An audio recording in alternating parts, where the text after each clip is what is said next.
Good morning, Penny. Morning, Tony. And everybody. We both say good morning. Yes. Penny, it's kind of you to invite us to your lovely home in deepest Berkshire and allow the cameras in. I think what we'd like to do for everybody is when many thousands of people know you from your leadership programs and how you've changed lives of a lot of leaders, but a lot of people don't know the real Penny. So what we're going to do through the day, if we may, is expose you in the nicest possible way and understand what it is that makes you capable of training leaders. So I think to start off with, if we may, we'll start off at the very beginning and perhaps talk a little bit about your very early childhood, your recollections of your very young years. How did the life of Penny start?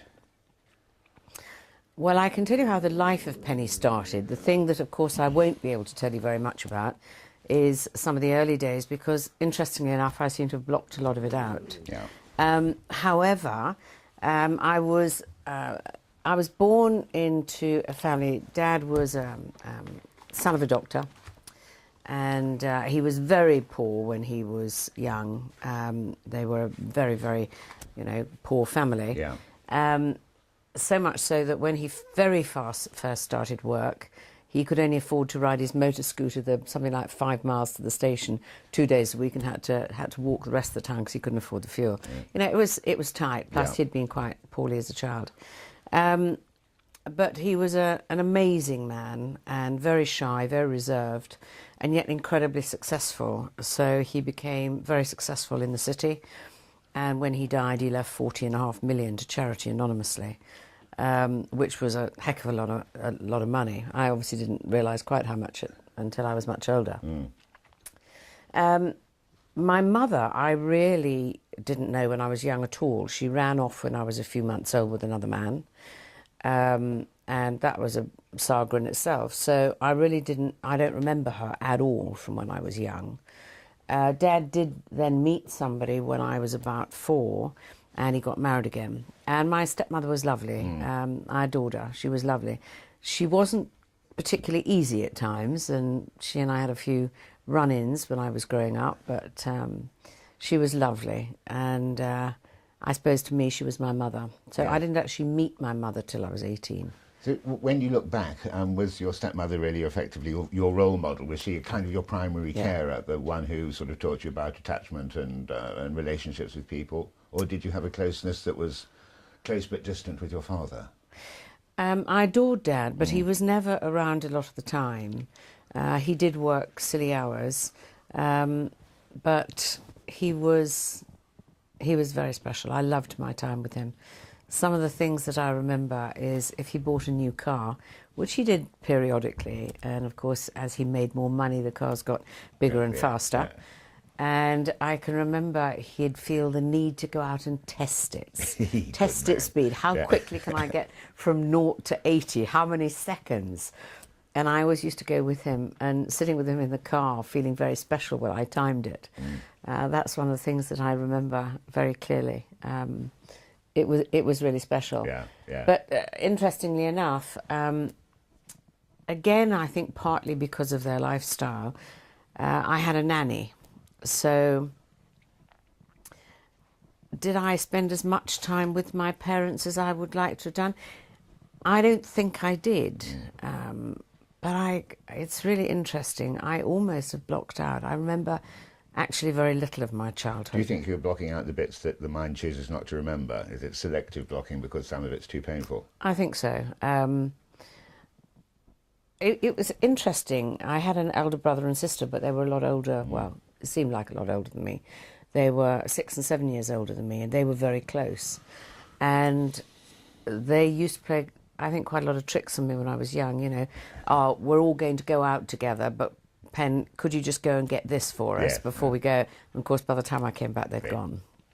So it felt like being an only child. And some of the challenges around that time were Mummy was very fussy about how things were done in the house. And she was quite selective about the friends I chose, quite judgmental. So if I'm completely honest, most of my friends didn't come round to the house. Did you feel that you were being controlled? I did, except when Mummy was away, and it was Nanny. She was Was she a bit of a great. pushover? She was lovely. But I think a lot of my friends were nervous of Mummy. She was a stunningly beautiful woman. She was one of London's top models. So she was seriously beautiful, very calm, very elegant, and all of these things. And I think she scared the shit out of most of the kids who came round. So very rarely did I have children round to my house. And the only way to describe it is when they did come, it was really quite formal, which wasn't really my style. I got sent to a boarding school very young. I got sent to school at the age of 7. Yeah. It was Godstow. God, I hated it. Hated it. Why? Being away from the family, or just the whole regime of the school? Not fitting in, perhaps? I really find that quite a difficult question to answer. I do remember, and it obviously had an impact, I still remember this girl's name. I remember being bullied by this girl. Interestingly enough, her name was Penelope, same as mine. Penelope Nettle, I still remember it to this day. If you're watching, Penelope. And I hated it. I think it was the regime, the rules, the regulations, the feeling that there wasn't freedom, bloody dormitories at night, which I hated. I really didn't fit in, I didn't settle. Do you think that the sort of quiet strength of your father and this sort of modelled style and elegance of your mother, did you think that made you feel that you had the right to be independent? Did you find that you rebelled more easily because you came from strong, independent parents? Tony, I have no idea. I really don't know. I just know that it was not something I enjoyed at all. I don't know how I felt, really. I just think I felt out of kilter with everybody almost. I think I always felt I don't know, it's really hard to describe, but I didn't feel good about me, and I didn't feel that I fitted in, and I don't think I knew why. No. But as always, what I'm trying to do is sort of build up a picture of the Penny that has become the leadership trainer today. Can you go back to those school days and remember how you felt about being bullied? I mention this because a lot of people, when you say leadership, think somebody who's going to tell them what to do and be stern and forceful. But in those early days, you were bullied, which is horrible. And can you remember how you felt, and how, more importantly, how you dealt with it? I think what I felt was a huge fear of authority. A huge fear of people who were older, bigger, wiser than me. So I would avoid confrontation. I would do my best to play a low key. That changed when I went to bigger school. Then I just became a pain in the butt. But I avoided it. And I do realise it's very easy looking back that in many ways I was my own worst enemy, because when I went to public school, and I went to many different public schools because I nearly got expelled from the whole lot I went to, was because Dad by this time was becoming more and more successful. And Mummy, I think, was trying to protect him. So if I wanted to just pick up the phone and talk to him, it would be very much, you can't phone him at work. You know, he's busy. You can't do that. He needs to be able to get on. He doesn't want to be distracted. So it was as though just being able to get to Dad and talk to him was very difficult. But they were really only interested in, did I get good results on work? Work, French, English, geography, history, whatever it happened to be. Now, I was naturally very good at some other things. I was naturally good at sport. I was captain of lacrosse, my house team. I was captain of swimming. I enjoyed it enormously. I was also very good at drama, acting, so I was in plays and things. Do you know, I can't remember my parents ever coming down to see me in a play, ever. Did that make you feel isolated? I hated it. They didn't come down to those things that were important to me, and so being the typical rebel that I'm inclined to be, I said, you're not interested in that, so I won't work. Yes.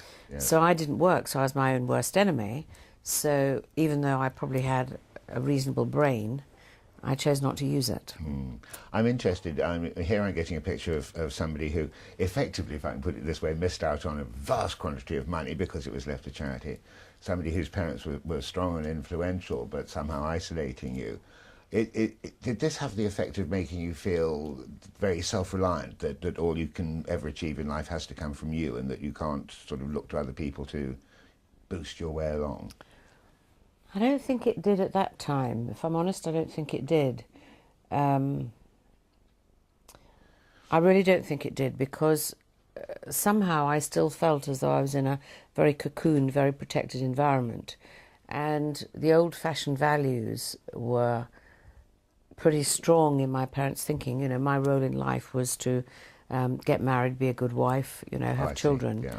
So I was very much... and I think I was also very much in the role that when you get married, you let your husband make all the big decisions, and you're the little wife who, you know, cooks dinner and does all of this good stuff. So there was an awful lot of those values in place. But you touched on Dad left a vast amount of money. Do you know, I can honestly say that I never resented that. To me, what he chose to do, it was fine. The only time I really resent it was after I'd lost it all. I thought, Christ, I wish I had some. I wish I had some now. I could do with it. Have you ever wondered how it would have changed your life? In fact, he'd left it all to you. Would you have become just the sort of rich girl and maybe underachieved, not fulfilled your this potential, perhaps your own expectations of yourself? I don't think it would have changed anything, except my ex-husbands would have had more money. Yes. I think I'd have gone through it in exactly the same way, ended up handing it over to them in exactly the same way. That wasn't what needed to change. They'd have just had more of it, or we'd have had a bigger house and lost more. I might have been lucky and held on to some, but I'm not sure that I had the knowledge or the wisdom to know how to handle it. You know, you really need to recognise how deeply ingrained it was in me that when you get married, it's your husband who almost makes the financial decisions, does these things. I don't think I understood the value of money at all. And so I really don't think it would have made any difference. No. Just briefly going back to school before we move on, you have mentioned several activities, lacrosse and drama, of course, which, although you could be a diva, but mainly I think are very much team games. Were you a good team player, or did you naturally emerge, for instance, to be captain and leader, or were you fairly good at being part of the team and enjoying that involvement? I think that whereas I recognise the value of a team and can be very good at doing it, I have such a strong streak of independence that's not always my greatest strength. I need to think about it very consciously. I'm very aware even today that working with my team today, knowing all that I do, I'm apt to be very creative, get ideas, and unless somebody's holding my tail, I'm apt to suddenly distort priorities and have everybody leaping off down a different route. Because I do have, you know, and I think it's largely because of circumstance, I have a very strong streak of independence. So that occasionally gets in the way of being a team. Yes. So moving on from school then, you presumably eventually did move on from school. I did. Did you go to university? Were you academically advanced, or, I mean, did you... Academically, had I worked, I'm damn certain I could have gone to university. Because I believe I've got a pretty good brain, but I didn't work. So, and I couldn't get out of school quick enough. They sent me to finishing school, and they did have to remove me before I was expelled, because I spent more time climbing out the windows at night and going bopping the night away than I ever did doing any work. You know, and so there's always been a big streak of independence and a big streak of rebellion, I think. Yes. And a hint of enjoyment going on here. Yes. A little chasing of the nice things of life. Yes. Still with you, I assume. Oh, definitely. And with you, yes. So after finishing school, did you learn much at finishing school? What did you learn about the people you were with? No, it was crazy. It wasn't a finishing school at all, I didn't think. It was just a school where they talked in French. And since 80% of the people were English, we only taught French in the classes, and then we promptly reverted to English. No, so it was crazy. No, it was crazy. I didn't take to that at all. Right. So having been asked to leave, perhaps, from the finishing school, what happened next? Well, then I did all sorts of weird and wonderful things. That was, of course, when I left there, when I met my real mother. Oh, really? Yeah. You left when you were some weeks. It was about 18 that Yeah. I was 18 when I met her. And that was a really odd experience. To be told, that you're going to meet your mother and told this is your mother, and you have no experience of her at all as a mother. Zero, nothing. It is like meeting a stranger. Except you must have had levels of expectation, expectancy. Is she going to be like this? She must be like that. Did in your childhood, with not knowing her, had you built a mental picture of her? Never thought about No? it. No. You So need she to was remember, I neither was so young. I was months old. Yes. So no, I didn't even think about her. No. My stepmother, Mummy, who I called her Mummy, and so I really didn't. As I got older, I was curious. Did I feel a real need to meet her? Probably not. But I think Dad and Mummy, I was being such a pain. I was made a ward of court at one point because I was such a nightmare. And did some pretty stupid things. And I think that they thought it would be a relief for me to go see if my mother could cope with me. And I went to meet her at this flat in London, and I found her, and I don't know the words to use, artificially charming. Superficial. Yes. I did ask her, I said, however, how could you leave a baby of a few months old? How could you do it? And she said something, and I didn't realise how badly this impacted me later. She said, Penny, when you really fall in love with somebody, you will realise that your love for your man will always be greater than your love for your children. Unusual thing for a mother to say. Unusual and absolute bollocks, frankly. Unusual to bollocks, yes, absolutely. Having had 6 children, there's no way under heaven and earth I would ever leave my children. Not for anybody. Hello, sweetheart. Not for anybody would I. I Not just even wouldn't the even doggies. consider. No, I know. No. Well, of course, that's a different story. Leave my dogs? Never. Never, quite right, too. So, what happened with your mother then? I mean, what I'm interested in is that we've followed the story now, and a sense of this way of cause and effect of people being responsible for their actions, you being responsible for yours, your mother being especially responsible for hers, and in doing what is very unusual in leaving a baby. Was this the sort of beginnings of realising that actually people are responsible for their own destinies, that you can shape those? That not yet? I wasn't even close, because I then proceeded to make a complete balls up of my life one way and another. So no, I didn't understand the impact of just those few words that my mother said. I just didn't get it. I found her so extraordinary. She'd had 2 more children with a man she was married to, Hugh and Nigel, who, I know, and they're quite good friends today. I don't see them often, but, I think they're really quite nice. And I spent quite a bit of time with them. But Dad had given her an awful lot of money, so she was a very wealthy woman. And she ruled that household. I can remember she didn't work. And her husband did. He was a major, he'd retired, but he was in the territorials or whatever he was doing.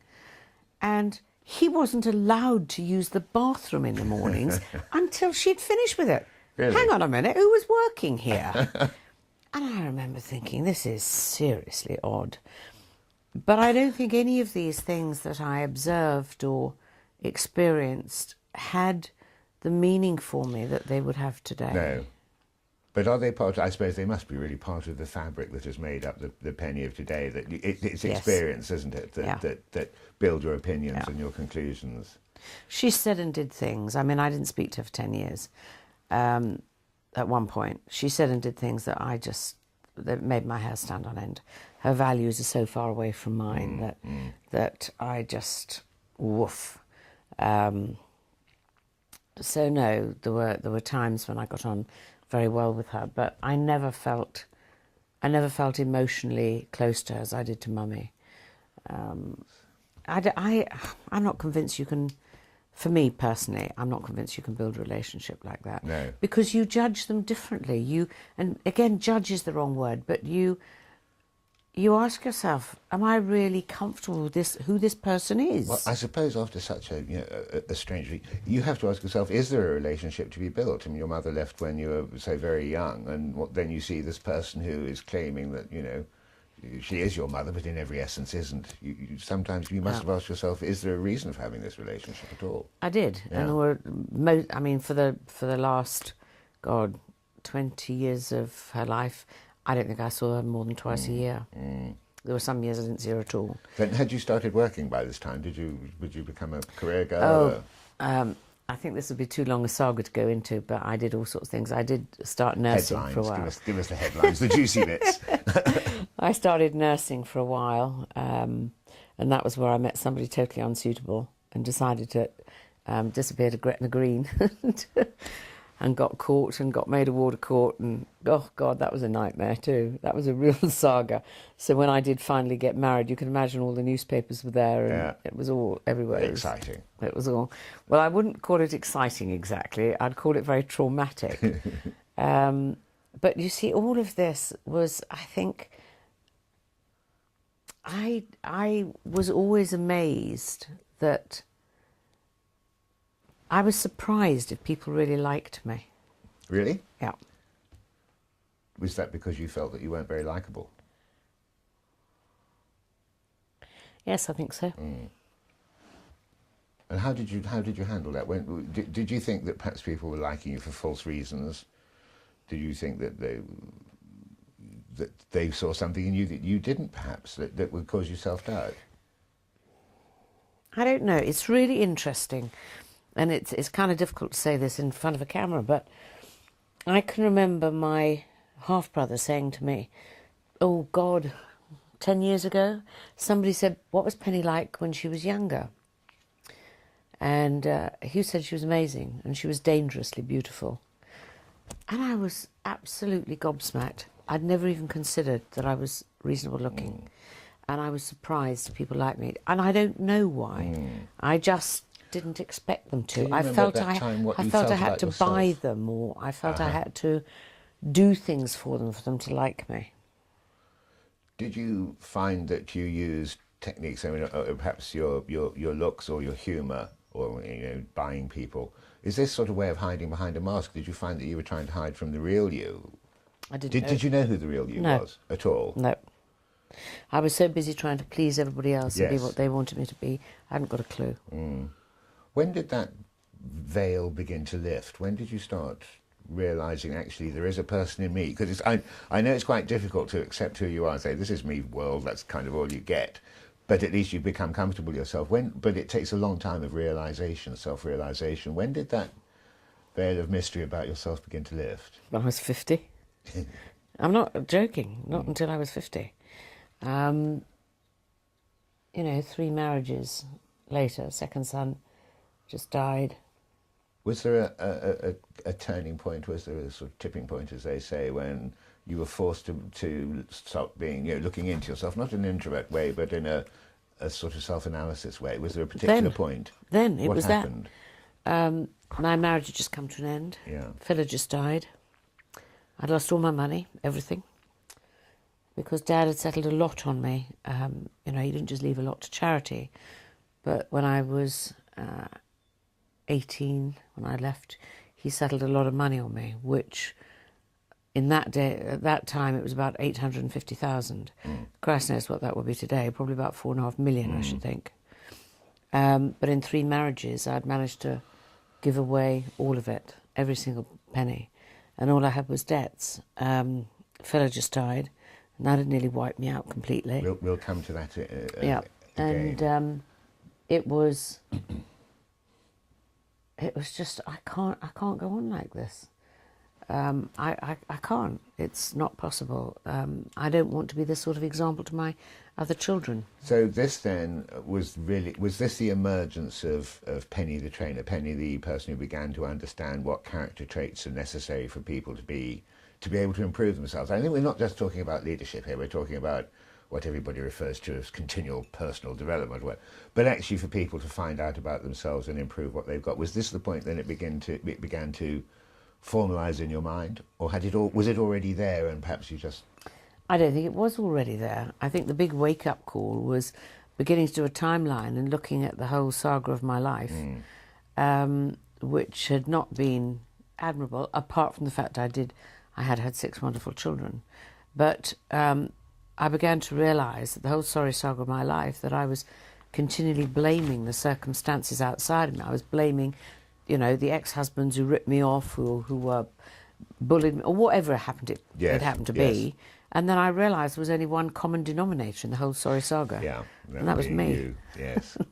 And that was a pretty major wake-up call. Yes, it's a powerful revelation, isn't it, when you realise that not everybody else can be responsible for absolutely everything in your life. No. Yeah. And that was, God, it was tough. It was really, I didn't want to believe it. I didn't want to accept it. I kept trying to make excuses.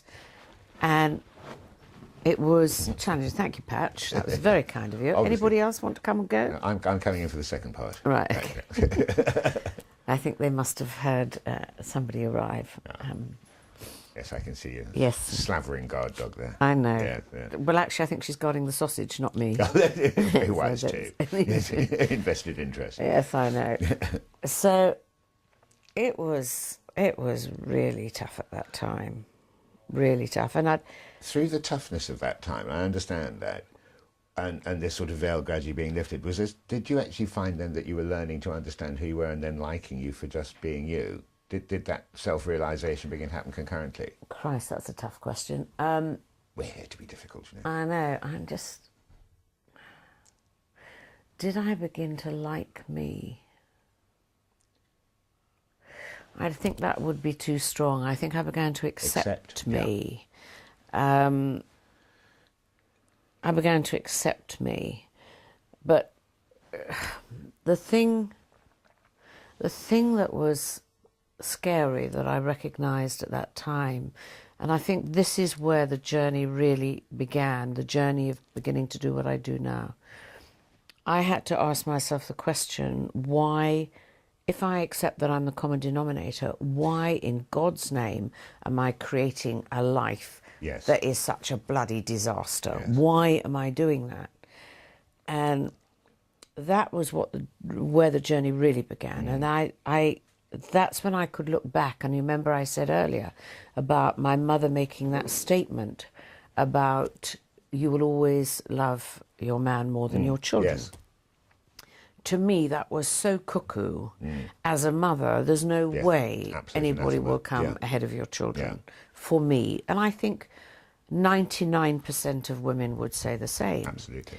So I realised that I had acquired a belief that I wasn't good enough. I couldn't be good enough, that my mother could leave me. If she fell in love with another man, okay, I understand that. It can happen. But you'd expect her to take her children with her. Yes. Well, actually, what I was trying to get at a little earlier with all of that experience, that it's understandable perhaps that, I think, as we all do, we take a little while to understand who we are. But the estimation of our self-worth is a different thing. Yeah. And presumably the effect of your mother leaving you so early and the other experiences you had that we've just discussed would have affected your degree of self-worth. Do you feel that you had a low sort of opinion of your own value? Oh, completely. I mean, I had a belief that I wasn't good enough. If I'm honest, I still have that belief. But I can deal with it now. And it's weakened its hold. But if you think about very much what I now talk about, teach, however you like to think about it. Yes. Beliefs drive behaviours. Yes. If you believe you're not good enough, then you will do anything and everything to get other people to endeavour to get you to feel better. Why did I give my husbands all the money? Why did I always give in and give them everything that they said they wanted? Why did they say, we need to increase the mortgage in the house, I need money in my business? I'd always say yes, because they'd think I was better. It's crazy. Is it the line of least resistance? Is it to make you feel better? Is it to cover self-perceived inadequacies that you did this? I thought. Or is it just people pleasing? You know, I can't be wrong if I go along with what everybody else asks me to do. I think that a lot of that has similarities and is the same thing. Yes. I absolutely now recognise that belief drove my behaviours up to the age of 50. No question. And a belief does not work at a conscious level, it works at a subconscious level. So did I have any impact that was why I was messing up my life? I didn't have any idea at all. And it was then, at the age of 50, when I was in this seriously bad space. I mean, seriously bad space. I was doing anything and everything that I could think of. I did not get onto drugs, but my God, I was drinking a lot. And I was a mess, complete mess. And I'd lost all my confidence, everything. And in the odd kind of way, finding the belief that you're not good enough, I could very easily have allowed that to knock my confidence even more. But actually I didn't. I was so pleased to discover that was what it was. And then for the next, well, it's a never-ending journey. Absolutely. Never-ending journey. And I'm very aware, Penny, that we've skipped some of your journey because we've only got as far as marriage number one. I think should we break for another coffee and come back to the rest of it in a moment? Absolutely, no problem at all.